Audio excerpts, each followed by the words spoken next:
Assalamualaikum warahmatullahi wabarakatuh. Salam jumpa, salam sejahtera untuk Anda semua. Kembali saya menemui Anda dan mudah-mudahan Anda tidak bosan melihat saya. Dan kembali juga akan mengulas sejarah yang mudah-mudahan ada titik manfaat yang bisa dipetik. Sahabat-sahabatku sekalian, beberapa waktu yang lalu sempat ramai mengomentari ceramah seseorang yang membahas seorang tokoh di masanya yang menjadi mufti Batavia yang mendapatkan medali bintang salib singa dari kerajaan Belanda. Dan ini juga pernah saya ulas ya. Menurut sang penceramah, bintang salib singa itu ditaruh di pantat. Walaupun kita lihat pada foto yang beredar itu taruh di depan. Sebab memang orang-orang yang mendapatkan medali atau penghargaan dari Belanda pada saat itu ada peraturan-peraturan khusus tentunya dalam menempatkan dan yang lainnya. Dan ternyata sahabat-sahabatku sekalian, kisah tentang adanya medali penghargaan dari Belanda ditaruh di pantat itu bukan isapan jempol. Terekam dalam beberapa catatan sejarah dan itulah yang akan saya ulas pada edisi kali ini. Dan apa yang saya akan urai ini bersumber dari beberapa catatan, baik itu buku ataupun dalam media-media online yang juga dikutip dari sumber-sumber primer seperti media cetak yang beredar pada masa itu. Untuk mendapatkan medali atau penghargaan dari kerajaan Belanda itu bukan sesuatu yang mudah. Maka umumnya orang sangat bahagia, maka umumnya para pegawai Belanda akan bangga karena itu bagian dari prestis tersendiri bagi mereka ketika mendapatkan penghargaan. Begitu juga pada hari ini kan, ketika kita mendapatkan sebuah penghargaan berarti kita memiliki satu kelebihan atau jasa. Nah, atas kerja kerasnya seorang tokoh pada awal abad 20 mendapatkan anugerah atau penghargaan dari Belanda. Beliau adalah Dr. Cipto Mangunkusumo. Saudara-saudaraku sekalian, pada tahun 1911-an dunia diguncang oleh penyakit atau wabah yang disebut penyakit pes. Mungkin sifatnya hampir sama kayak kemarin ada pandemi. Tidak terkecuali juga di Indonesia. Dan di Pulau Jawa secara khusus yang paling parah adalah di daerah Malang, Jawa Timur hari ini. Dr.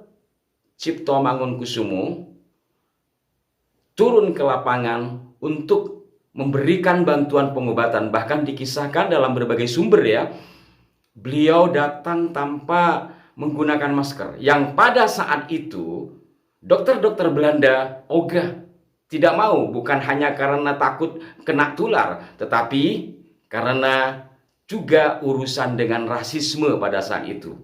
Jadi orang-orang pribumi, orang-orang kulit coklat kayak saya ini sudah dianggap kelas bawah dan nggak dianggap. Maka Dr. Cipto Mangunkusumo dan beberapa dokter yang lain turun, terutama ketika di Malang. Beliau turun tanpa menggunakan masker, beliau turun ke kampung-kampung, bahkan Dr. Cipto Mangunkusumo sempat memungut bayi yang ditinggalkan kedua orang tuanya wafat.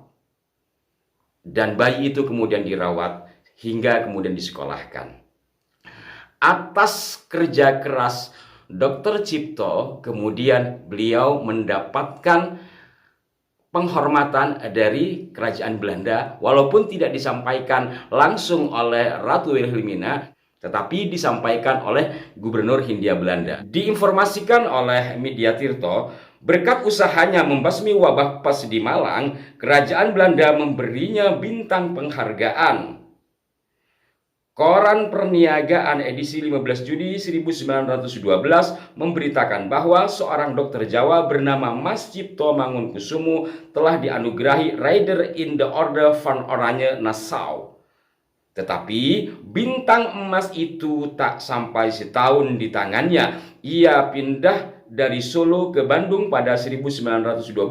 Di Solo juga dilanda wabah pes waktu itu. Cipto buka praktek Tetapi pemerintah kolonial melarangnya ikut memberantas pandemi itu yang bikin kesal hatinya. Di Bandung bersama Ernest Dweisdoker dan Suwardi Suryanirat atau Ki Hajar Dewantara, Dr. Cipto mendirikan Indisi Partai. Mereka dikenal sebagai Tiga Serangkai. Karena Dr. Cipto ini dikenal kritis atau mengkritik pihak Belanda yang berlaku sewenang-wenang dan tidak adil di bumi Nusantara ini, Dr. Cipto memberikan kritik-kritik entah itu secara langsung ataupun juga melalui tulisan-tulisannya seperti di The Lokomotif. Maka itu Dr. Cipto kemudian tidak diberi izin untuk turut serta memberantas wabah pes di rakyat yang sedang menderita. Beliau kesal, tidak sampai 1 tahun medali itu diterima, beliau kembalikan ke Batavia. Dan di sini ada kisah unik atau lucu yang tertulis di berbagai media. Kalau di Tirto dituliskan, soal anugerah bintang emas itu, Dr. Cipto punya humor besar buat kekuasaan kolonial.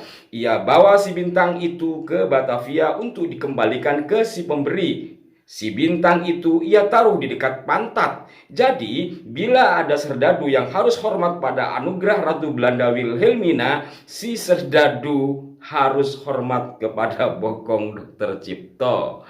Jadi, di sumber yang lain diinformasikan bahwa setiap orang yang mendapatkan medali itu memang orang pilihan. Dan ada peraturan dari pemerintahan Belanda, orang yang bertemu dengan tokoh yang menggunakan medali itu harus hormat, terutama serdadu Belanda.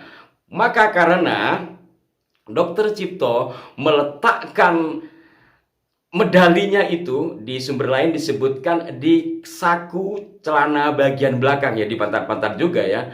Akhirnya pegawai Belanda atau serdadu Belanda ketika ketemu Dr. Cipto yang sedang mengenakan medali itu di kantung celana bagian belakang, ya harus tunduk ke situ.